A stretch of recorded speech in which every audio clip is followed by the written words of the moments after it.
नमस्कार, ये आकाशवाणी शिमला है। अब आप प्रभा शर्मा से प्रादेशिक समाचार सुनिए। आज के मुख्य समाचार। प्रधानमंत्री ने अग्रिम पंक्ति के कोविड कार्यकर्ताओं के लिए विशेष प्रशिक्षण कार्यक्रम किया शुरू। 26 राज्यों के 111 केंद्रों में 1 लाख कोविड योद्धाओं को किया जाएगा प्रशिक्षित। मुख्यमंत्री ने प्रदेश में होने वाले उपचुनाव के लिए भाजपा कार्यकर्ताओं से तैयार रहने का किया आग्रह। और जल शक्ति मंत्री महेंद्र सिंह ठाकुर ने रामपुर क्षेत्र में करीब 8 करोड़ रुपए के विभिन्न विकास कार्यों के किए उद्घाटन व शिलान्यास। कोरोना संक्रमण को देखते हुए श्रोताओं से अपील है कि लापरवाही न बरतें और जब तक आवश्यक न हो घर से बाहर न निकलें और इन आसान उपायों का पालन कर सुरक्षित रहें। मास्क लगाएं, 2 गज की सुरक्षित दूरी बनाए रखें, बार-बार हाथ धोएं, चेहरा साफ रखें और टीका अवश्य लगवाएं। कोविड से संबंधित जानकारी और मार्गदर्शन के लिए राष्ट्रीय हेल्पलाइन काम कर रही हैं। इनके नंबर हैं 0112397806 और 1075। इसके अलावा हिमाचल प्रदेश में लोगों को कोविड संबंधी जानकारी देने और उनके मार्गदर्शन के लिए 104 हेल्पलाइन नंबर कार्यरत है। अब समाचार विस्तार से। प्रधानमंत्री नरेंद्र मोदी ने कहा है कि सरकार हर व्यक्ति को मुफ्त कोविड टीका उपलब्ध कराने के लिए प्रतिबद्ध है। उन्होंने कहा कि 21 जून से टीकाकरण क्षेत्र का विस्तार किया जाएगा। वे आज कोविड-19 का मुकाबला करने में तैनात अग्रिम पंक्ति के कार्यकर्ताओं के लिए विशेष प्रशिक्षण कार्यक्रम के शुभारंभ अवसर पर बोल रहे थे। ये प्रशिक्षण कार्यक्रम 26 राज्यों के 111 प्रशिक्षण केंद्रों में शुरू किया जा रहा है। और ब्यौरे के साथ हमारे विशेष संवाददाता। प्रधानमंत्री नरेंद्र मोदी ने देश के हर व्यक्ति को मुफ्त कोविड वैक्सीन उपलब्ध कराने की प्रतिबद्धता जताते हुए कहा कि इस महामारी की वजह से देश में चिकित्सा के बुनियादी ढांचे को सुदृढ़ बनाने में मदद मिली है। ये वायरस हमारे बीच अभी भी है और जब तक ये इसके म्यूटेड होने की संभावना भी बनी हुई है, इसलिए हर इलाज, हर सावधानी के साथ साथ आने वाली चुनौतियों से निपटने के लिए हमें देश की तैयारियों को और ज्यादा बढ़ाना होगा। प्रधानमंत्री ने कहा कि युवाओं की कार्यकुशलता को बढ़ाने के लिए 6 नए कोर्स शुरू किए जा रहे हैं। उन्होंने देश में वायरस के बदलते स्वरूप के कारण बढ़ती चुनौतियों से निपटने के लिए चिकित्सा का मजबूत बुनियादी ढांचा बनाने पर जोर दिया है। देश के टॉप एक्सपर्ट्स ने क्रैश कोर्स डिजाइन किया है। आज 6 नए कस्टमाइज्ड कोर्स लॉन्च किए जा रहे हैं। नए उपकरणों की ट्रेनिंग हो, इसके लिए युवाओं को तैयार किया जा रहा है। प्रधानमंत्री ने कहा कि चिकित्सा के बुनियादी ढांचे के विस्तार के लिए लाखों युवाओं की जरूरत है। इन प्रयासों के बीच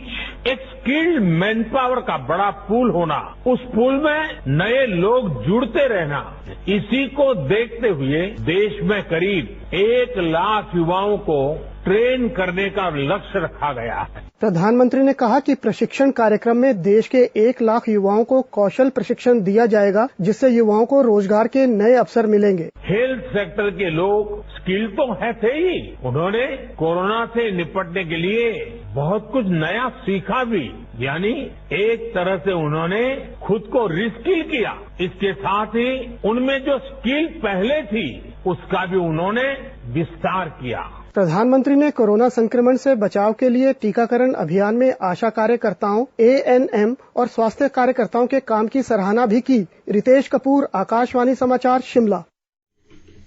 मुख्यमंत्री जयराम ठाकुर ने कोविड योद्धाओं के लिए विशेष कस्टमाइज्ड क्रैश कोर्स कार्यक्रम शुरू करने पर प्रधानमंत्री नरेंद्र मोदी का आभार व्यक्त किया है।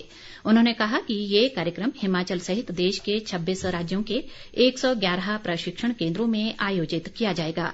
मुख्यमंत्री ने उम्मीद जताई कि प्रशिक्षण से स्वास्थ्य क्षेत्र के अग्रिम श्रेणी के कार्यबल को नई ऊर्जा मिलेगी और युवाओं को रोजगार के अवसर मिलेंगे।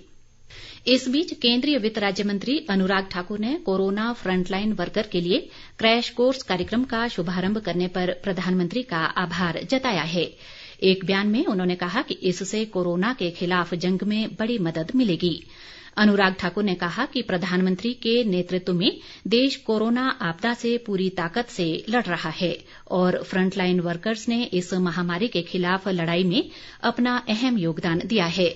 उन्होंने कहा कि इस विशेष प्रशिक्षण कार्यक्रम के तहत उम्मीदवारों को निशुल्क ट्रेनिंग, स्किल इंडिया का सर्टिफिकेट, भोजन व आवास सुविधा सहित 2 लाख रुपए का दुर्घटना बीमा प्राप्त होगा। अनुराग ठाकुर ने कहा कि ये कार्यक्रम स्वास्थ्य क्षेत्र में श्रम शक्ति की मौजूदा और भविष्य की जरूरतों को पूरा करने के लिए कुशल गैर चिकित्सा स्वास्थ्य कर्मियों को भी तैयार करेगा। मुख्यमंत्री जयराम ठाकुर ने भाजपा कार्यकर्ताओं से प्रदेश में होने वाले उपचुनाव के लिए तैयार रहने का आग्रह किया है। आज शिमला में पत्रकारों से बातचीत करते हुए उन्होंने बताया कि भाजपा की शिमला में हुई 3 दिवसीय बैठक में राज्य सरकार की उपलब्धियों पर विचार करने के अलावा उपचुनाव सहित आगामी विधानसभा चुनाव के लिए पार्टी को तैयारी करने का मौका मिला है। मुख्यमंत्री ने कहा कि उपचुनाव के लिए कार्यक्रम की घोषणा होते ही पार्टी प्रत्याशी तय कर दिए जाएंगे और भाजपा सभी उपचुनाव में जीत हासिल करेगी। इस बीच प्रदेश भाजपा अध्यक्ष व सांसद सुरेश कश्यप ने कहा है कि भाजपा कोर ग्रुप की 3 दिवसीय बैठक में आगामी योजनाओं को लेकर चर्चा करने के अलावा वर्ष 2022 में होने वाले विधानसभा चुनाव का रोड मैप तैयार किया गया। आज शिमला में पत्रकारों से बातचीत में उन्होंने बताया कि पार्टी मुख्यालय दीप कमल में राष्ट्रीय उपाध्यक्ष सौदान सिंह ने सभी पदाधिकारियों के साथ कोविड चुनौती का सामना, प्रधानमंत्री नरेंद्र मोदी के नेतृत्व में संकट का मुकाबला करता राष्ट्र विषय पर पार्टी के राष्ट्रीय अध्यक्ष जगत प्रकाश नड्डा द्वारा दिए गए एक व्याख्यान का प्रस्तुतिकरण देखा। इस अवसर पर पार्टी के प्रदेश प्रभारी अविनाश राय खन्ना और सह प्रभारी संजय टंडन भी मौजूद रहे।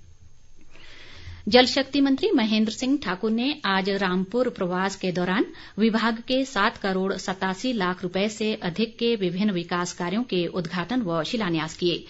उन्होंने कहा कि जल जीवन मिशन के तहत प्रदेश के हर घर में नल से जल की उपलब्धता सुनिश्चित करने के लिए तेजी से कार्य किया जा रहा है। महेंद्र सिंह ठाकुर ने नरैण पंचायत में 36,70,000 रुपए की लागत से बनी जराशी, नागा टिक्कर व स्वर्ण नगर पेयजल योजना का उद्घाटन भी किया। जल शक्ति मंत्री ने कहा कि जल जीवन मिशन योजना के तहत प्रदेश ने 2019 और 2020 में पहला स्थान प्राप्त किया है और केंद्र ने इस मिशन के तहत 1400 करोड़ रुपए हिमाचल को दिए हैं। महेंद्र सिंह ठाकुर ने लोक निर्माण विभाग के अधिकारियों को क्षेत्र में सड़कों व संपर्क मार्गों को सेब सीजन से पहले दुरुस्त करने के निर्देश दिए। उन्होंने जराशी में सीए स्टोर खोलने को भी कहा। बहुचर्चित कोटखाई गुड़िया दुष्कर्म व हत्या मामले में जिला एवं सत्र न्यायालय शिमला ने आरोपी अनिल कुमार उर्फ नीलू को आजीवन कारावास और 10,000 जुर्माने की सजा सुनाई है। इस मामले में न्यायाधीश राजीव भारद्वाज की अदालत में आज दोषी नीलू को पेश किया गया, जहां उसे ये सजा सुनाई गई। गौरतलब है कि जुलाई 2017 को कोटखाई थाना क्षेत्र के तहत छात्रा के साथ दुष्कर्म के बाद हत्या की घटना सामने आई थी। तकनीकी शिक्षा व जनजातीय विकास मंत्री रामलाल मारकंडा ने कहा है कि लाहौल स्पीति जिले में 14 करोड़ रुपए की लागत से 2 कौशल विकास केंद्र खोले जाएंगे। तांदी डाइट में आज किसानों को संबोधित करते हुए उन्होंने ये बात कही। मारकंडा ने कहा कि आधुनिक कृषि को बढ़ावा देने के लिए घाटी के किसानों को power tiller, sprinkler, grass cutter और निदाई मशीन उपलब्ध करवाई जा रही है। उन्होंने कहा कि इसी कड़ी में 1 करोड़ 28 लाख रुपए की लागत से 3,000 किसानों को साइकिल हल दिए जा रहे हैं। मारकंडा ने इस अवसर पर किसानों को साइकिल हल भी वितरित किए। विपक्ष के नेता मुकेश अग्निहोत्री ने कहा है कि वर्तमान भाजपा सरकार के 3 वर्ष के कार्यकाल में खनन गतिविधियां बढ़ी हैं और सरकार ने अवैध खनन को रोकने के लिए कोई प्रयास नहीं किए।